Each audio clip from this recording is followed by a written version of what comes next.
Tech Tuesday number 40. Today we're going to talk about IP being a +1.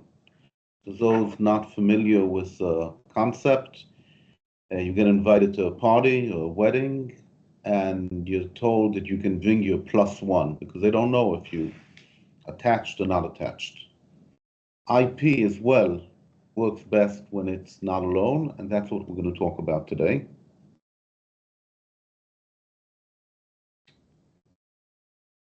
And unfortunately, October issues are not yet resolved, so we'll take a moment of silence in respect of what's been going on and the hostages.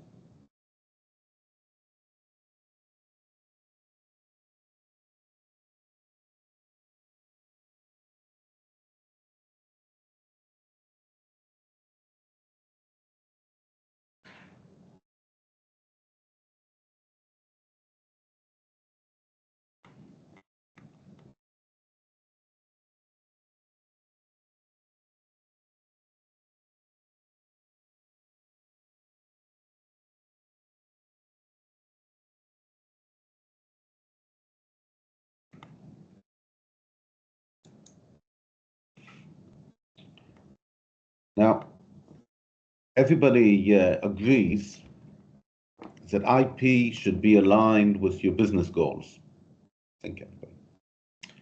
And what I want to talk about today is that alignment is not enough. What you really want is for your IP to work in synergy with the non-IP moves that the business is doing. So I'd like to explore two issues today. Issue number one is what types of coordinated activities are there?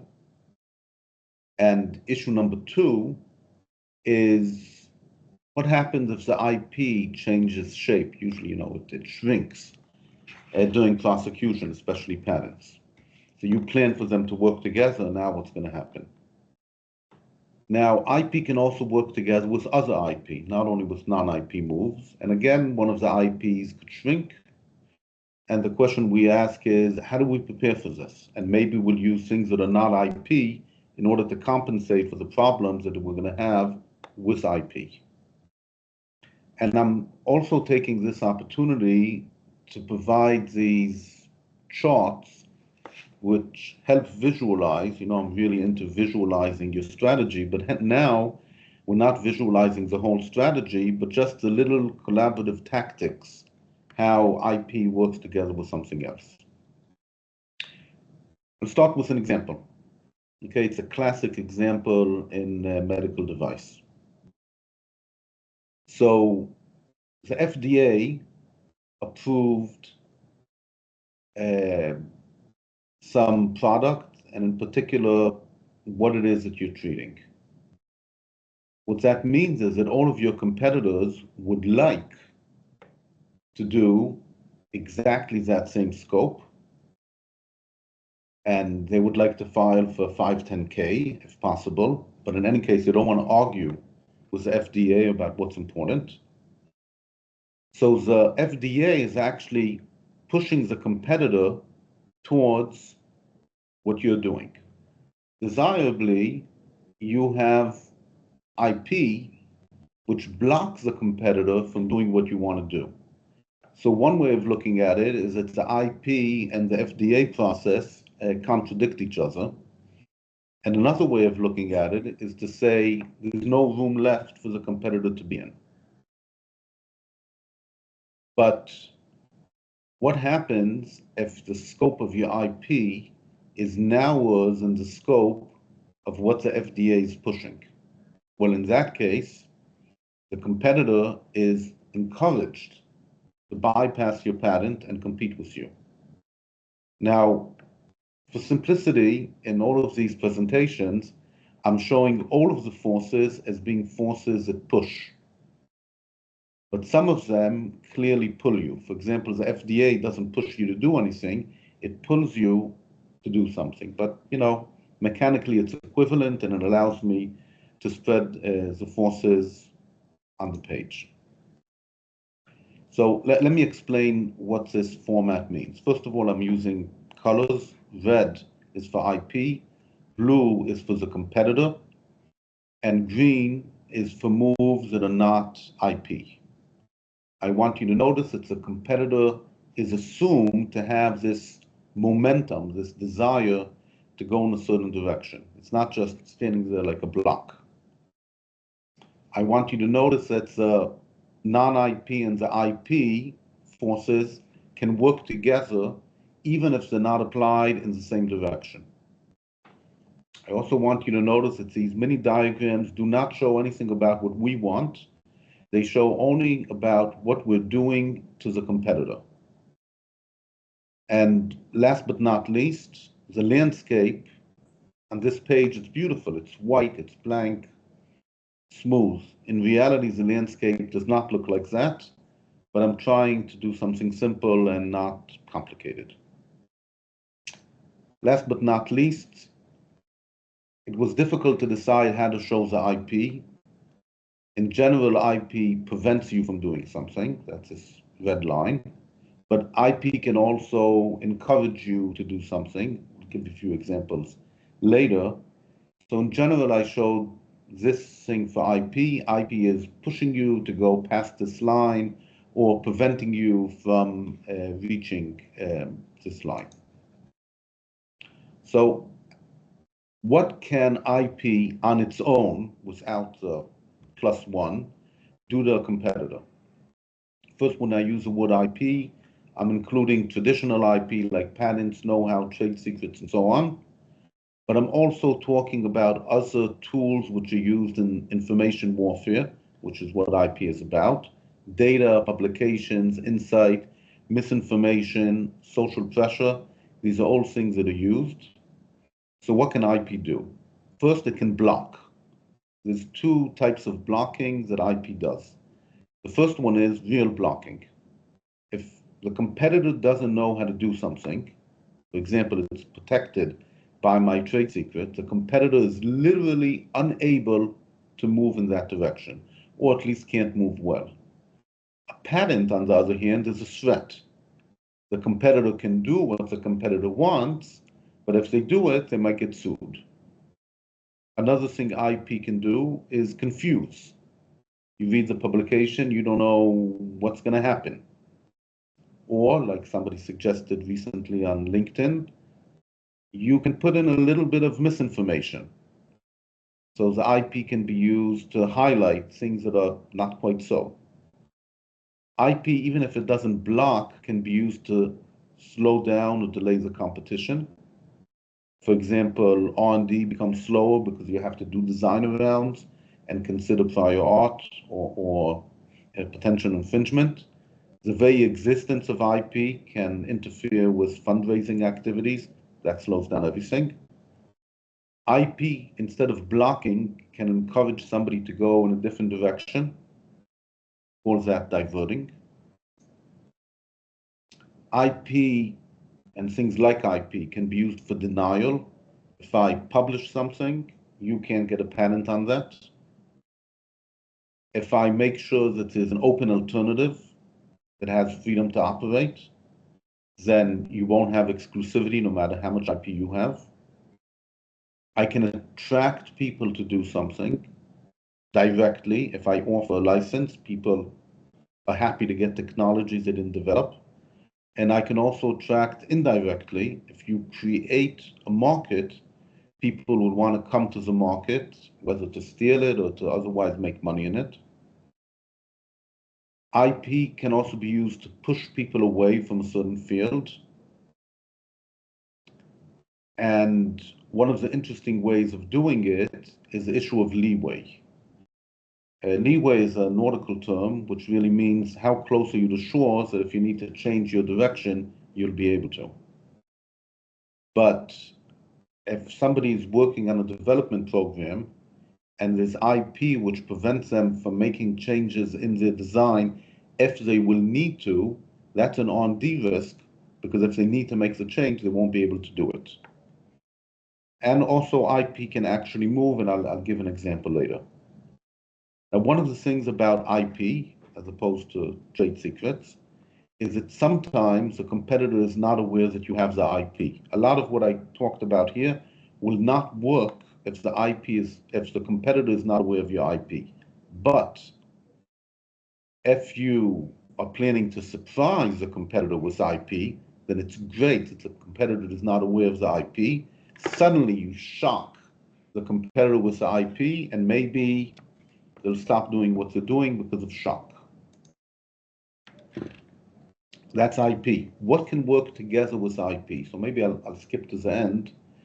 We mentioned the book, The Seven Powers, which talks about different ways that companies maintain exclusivity and market power, we'll call it. And I listed them over here. I put branding in parentheses because branding is really very closely related to IP. Any one of them can work synergistically together with IP, meaning IP does some of the work and something else does some of the work. Regulation, like FDA, I just gave an example. Standards work very nicely together with SEP, Standard Essential Patents. R&D activities, if you develop something new and at the same time prevent people from doing something old, that could be nice. Market education, marketing in general. Pricing power, distribution, customer lock-in, and things like public commitment. If you build a factory, that's a commitment that you make in public. It sends a message. That message can work together with your IP, perhaps in an interesting way. So here's another IP synergy. I call it island. We don't want to block the competitor. We just want to keep this small area free of competition. Let's assume the competitor has two directions a competitor can go in. We have, I call it small IP. Okay, it's not very big. And at the same time, we use a publication which encourages the competitor to go in this other direction. The end result is the competitor leaves what we wanted to leave alone. Maybe it's a new niche. The IP doesn't have to be very strong. And even if the IP shrinks, the combination of a little bit of blocking here and a little bit of pushing here will probably be good enough. And in fact, because these angles are small, the competitor might not be very aware that anything is happening here. Similar to island, but more powerful, is diverting. So we have IP blocking this direction. We have marketing, which we're doing to educate the market or to encourage the customer base to go in another direction, and so on. And together, the result is that the competitor will decide to go in this direction instead of going in this direction. Now, if the competitor goes in this direction, this might be a problem for them because maybe we have freedom to operate over here. So imagine the following scenario. A company is starting in some niche. The niche is over here. It's planning to expand also to cover this, but it can't start here. It's starting here, uses a little bit of IP, a little bit of publication to divert the competitor away from where they're developing the niche. At the same time, we make sure we have freedom to operate, and then when we want to grow, we can grow here. And then the competitor is surprised they have no protection against us.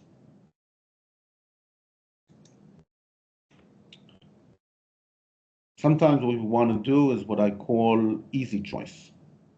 The competitor has lots of options. I block some of them using IP. I block some of them because of a business reason called distribution power.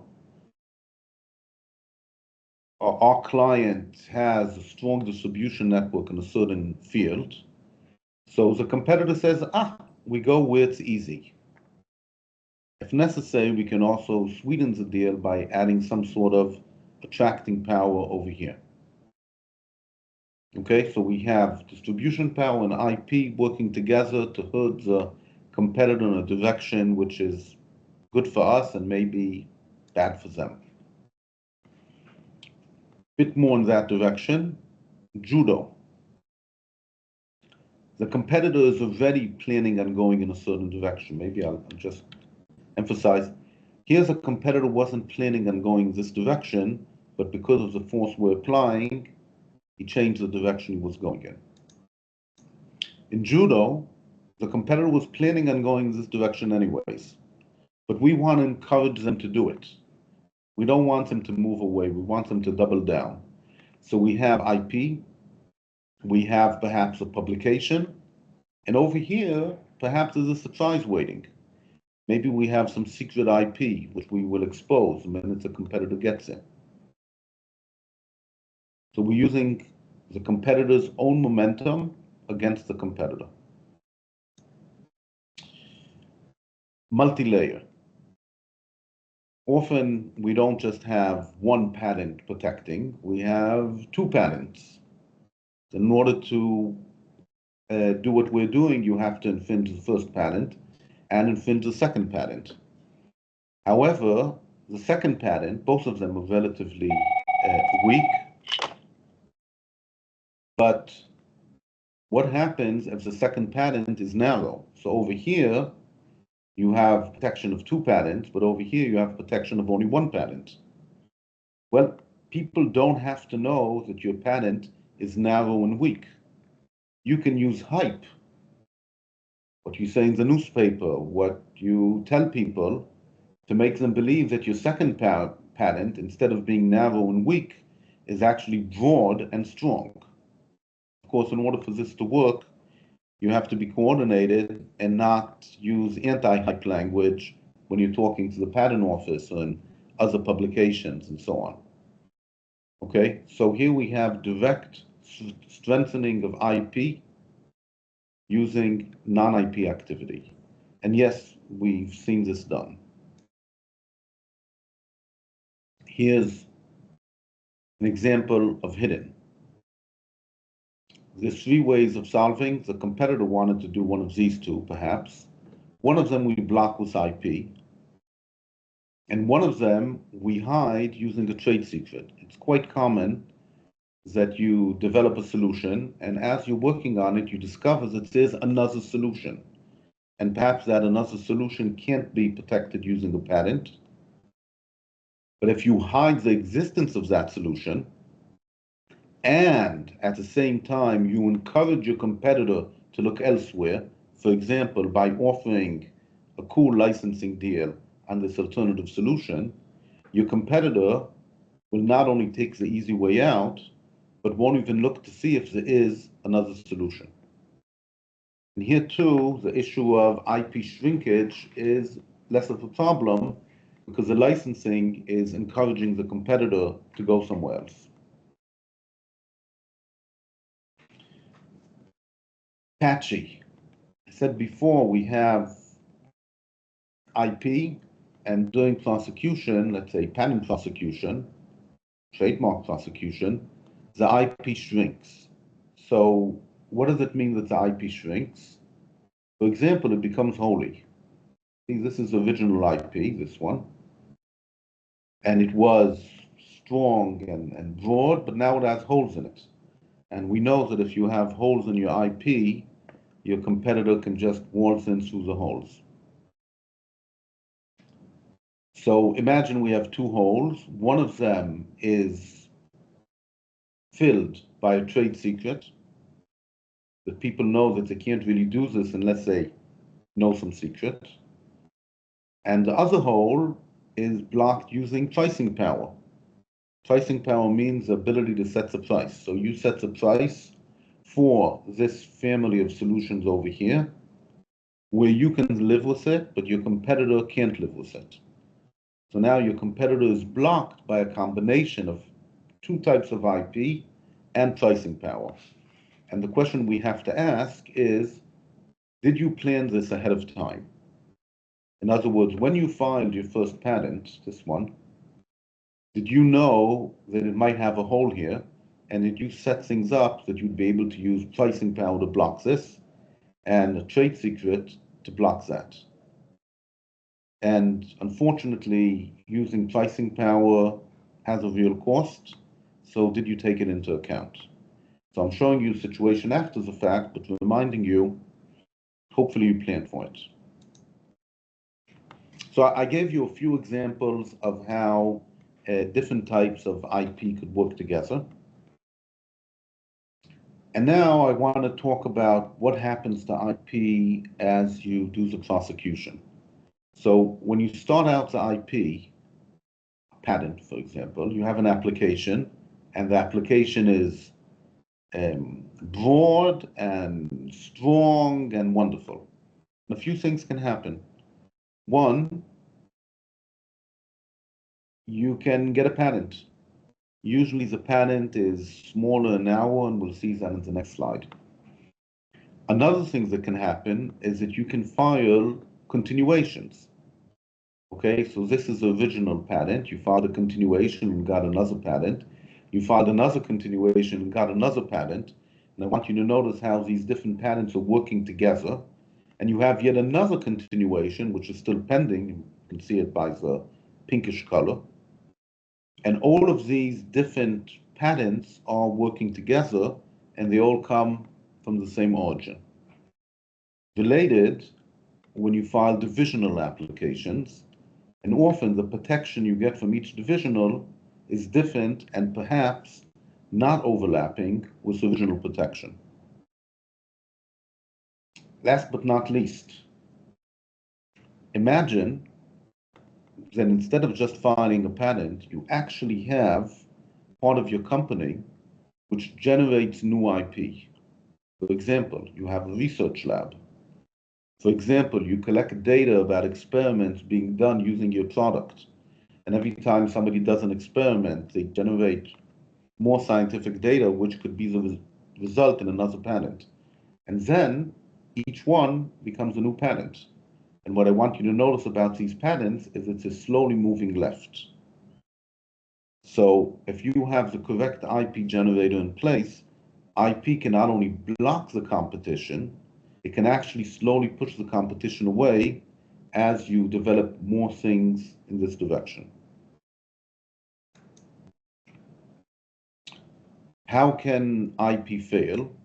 And as I mentioned before, when IP fails, we want to use things that are not IP or other IP in order to help.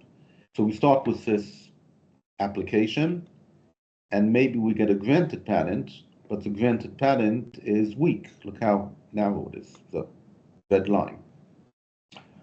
Or the patent that's granted could be strong, but it's narrow. If it's narrow, it's easy to design around.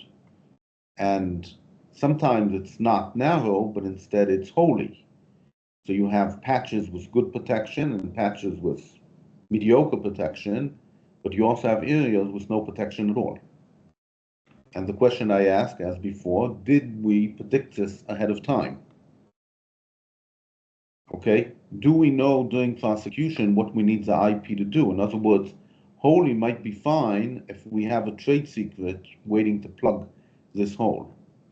Weak might be fine if we have another tool which is working at the same time. And again, I'm completely ignoring landscape because in the real world, there might be a hole over here, but this hole might be something which cannot be done technically. So you can get protection from the landscape itself.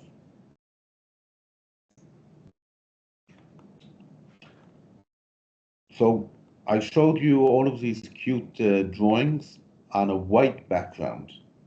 So what is lying in wait behind that white background? Like I said, landscape. Landscape of what? Okay, we understand intuitively that this is some sort of conceptual space where you can be here, you can be there, but conceptual space of what?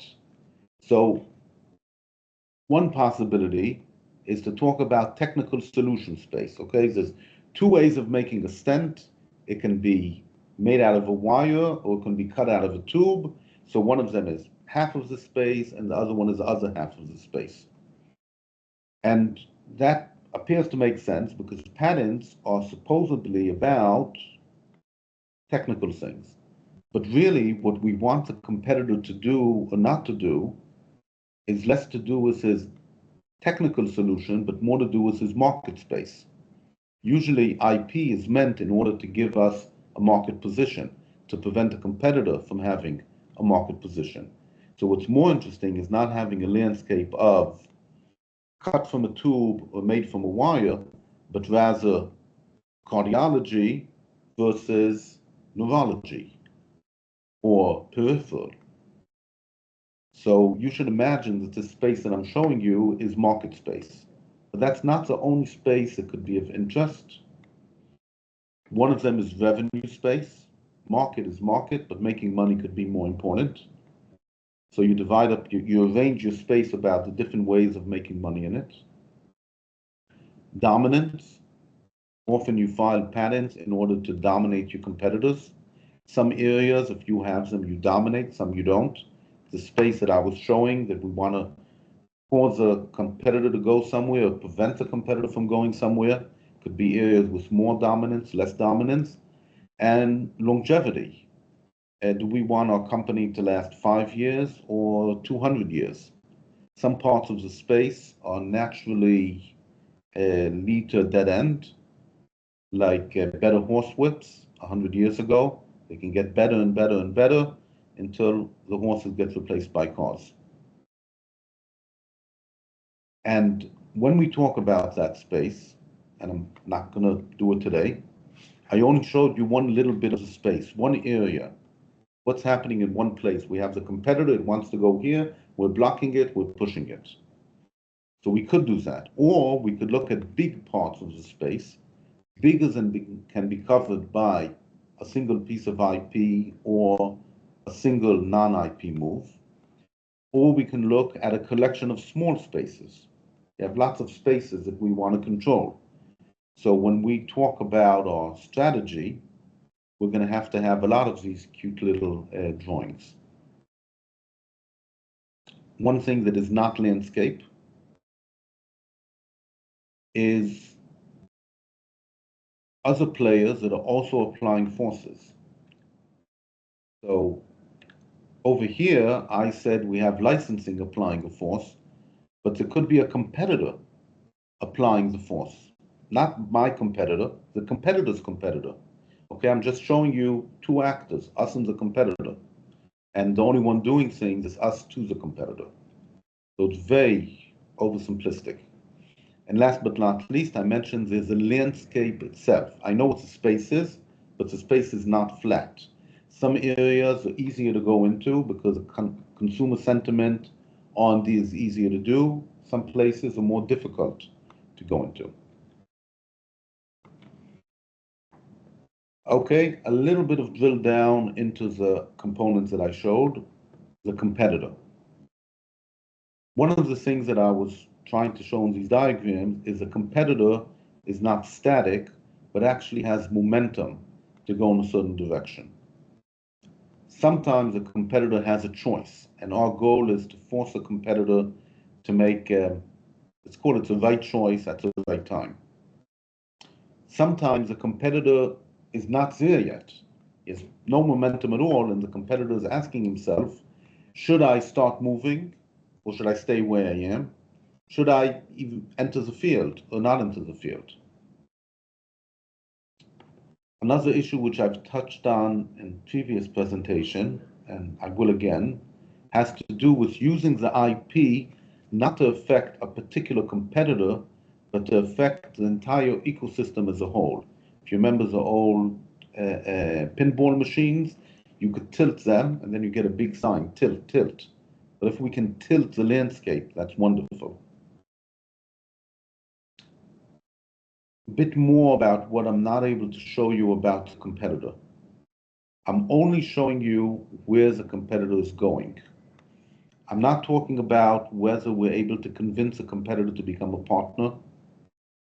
None of these show the competitor acting strategically or considering the big picture.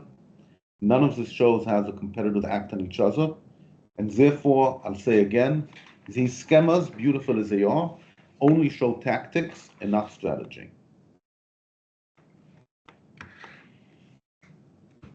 What does that mean? The competitor might have a plan. I called it momentum, but it might have something a bit more sophisticated. The competitor can react when things happening. The market and the ecosystem can change. Well, why does that matter to us? Where's our business moving to? Okay, where our business is moving to tells us which areas of this space we want to protect. If we know where we're moving, maybe we can predict what line we're going to move along and prevent a competitor from doing these things that need to be done. Island hopping was a strategy used by the US military during World War II in the Pacific. The Japanese had fortified islands. The idea being that the US Army would have to capture the islands one by one.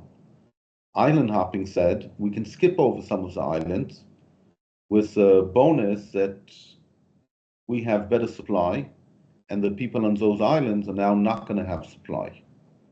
And it's the same question when you do R&D. Will your competitor have to go through well-defined stages? No legs, one leg, two legs, three legs, bunny rabbit?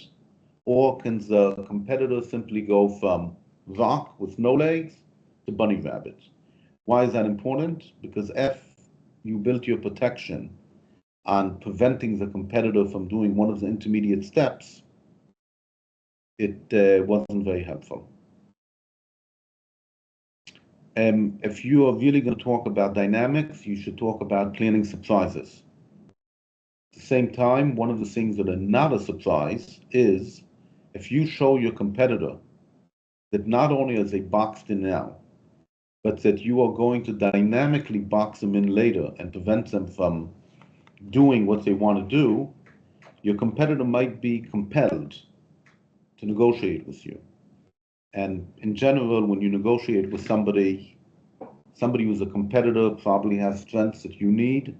Together, you can often do better than separate, and definitely better against the other competitors.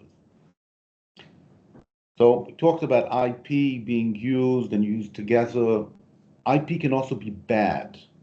And sometimes we have to use the non-IP moves in order to compensate in some way, make them a bit better than it would be otherwise. For example, there's a spotlight effect. It can be good for some things, but it definitely attracts your competitor to want to do things which otherwise your competitor might not be thinking of. It can raise awareness in general. It can show what might be interesting. The very fact that you create a market, and it's true that IP itself doesn't create a market, but if you create a brand, that's a strong indicator. Once we create a brand of all patent attorneys who have beards, okay, now people want to steal that brand. I hope. If you show using IP where there might be freedom to operate, competitors will want to go there too. The IP often tells other people what should be either stolen or designed around. So IP is applying forces on your competitor to guide your competitor to places you don't want them to go. And so before, how you might be able to use other IP or things that are non-IP, and one of the examples was FDA. Okay, so FDA is a non-IP force, but it can cause people to go in the wrong direction. I've been talking about competitors, like these birds fighting over a worm. But there are other players, like clients, suppliers, distributors. If you remember the Porter's 5 forces, a lot of people are interacting with you, and we want to use IP in order to affect these other players. Beyond the scope of this presentation, but just remember that all of these diagrams don't have to say competitor, they can say customer. They can say supplier. I'd like you to consider how IP can affect the world. So if you file IP, some parts of the world become easier or more difficult to do R&D. If you do open source investment, it makes it easier to do R&Ds in. If you have a trade secrets, for example, or patent secret, makes it more difficult to do R&D. Other parts of the world you can't affect using patents, but you can definitely affect them using things that are not IP. Customer sentiments you can affect using marketing. Regulation you can affect by meeting with the FDA, doing experiments, showing what is safe and what is not safe. And if you remember the very first example, if you know what is safe and what is not safe, it helps define how strong the IP you need will be. And last but not least, timing is super important. Let me give you a little flow chart, putting it all together. So let's say we first identify a business situation. Then we ask, what would a desirable end result be? Then maybe we formulate a general strategy for doing that. So far, nothing to do with IP. But now we ask, what kind of effects on one of the players, let's say a competitor, will advance the strategy in the direction we want? And now we identify non-IP moves that could be helpful. We identify IP moves that could be helpful. We see how they can work together. And then we select and apply. And of course, we continuously monitor to see that it's actually working. I know this is a very simplistic, linear way of describing strategy making, but I do want to show that the IP moves and the non-IP moves are considered as acting together in order to advance some aspect of your strategy. I want to give you a little bit of feeling for things that are not being visualized so that you don't fall in love like I did with these cute diagrams.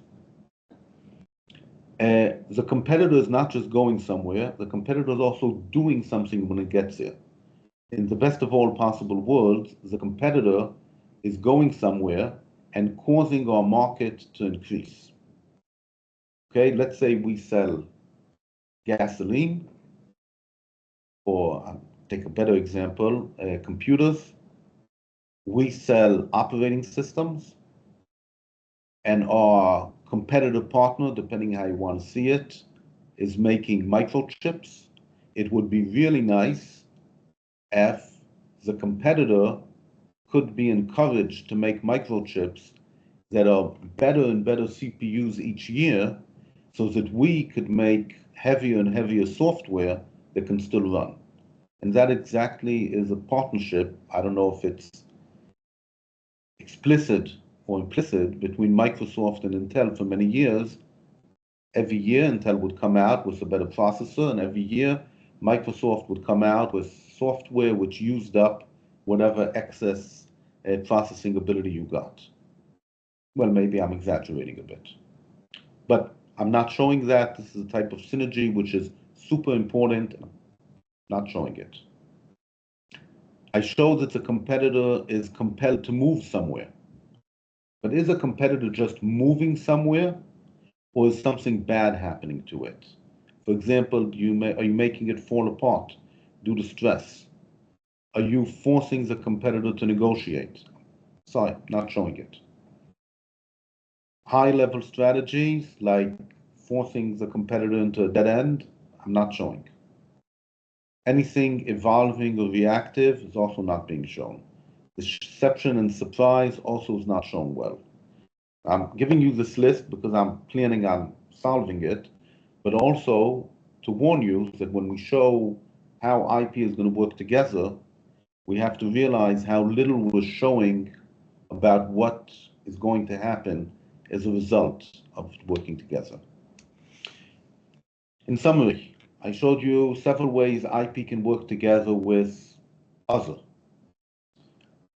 The schematics that I showed can also be used just to explain what IP is doing. And I'm reminding you, IP can do lots of stuff other than kick around competitors, and also to people that are not competitors. Think about your investors. And these charts might be helpful to align IP not only with the goals, but also with the actual activities in other departments. Okay, it's easy to show the marketing department does this, the IP department does this. Here's how they work together. And of course, I spoke mainly about patents, but other tools as well. Let me give you an example where all of this could be applied. So imagine a company, Body Arts, is making a robotic arm that can print a new drawing on you every morning. And imagine you have a competitor that right now is already printing on fingernails or on cars. Okay? So even though you're not overlapping, you're definitely at risk of clashing. So one of the things you want to do is to push the competitor away from you. So nice to think about different types of IP that could be helpful and how these different types of IP could be used together with non-IP activity in order to get to the results that you want. Okay, I am now stopping the recording.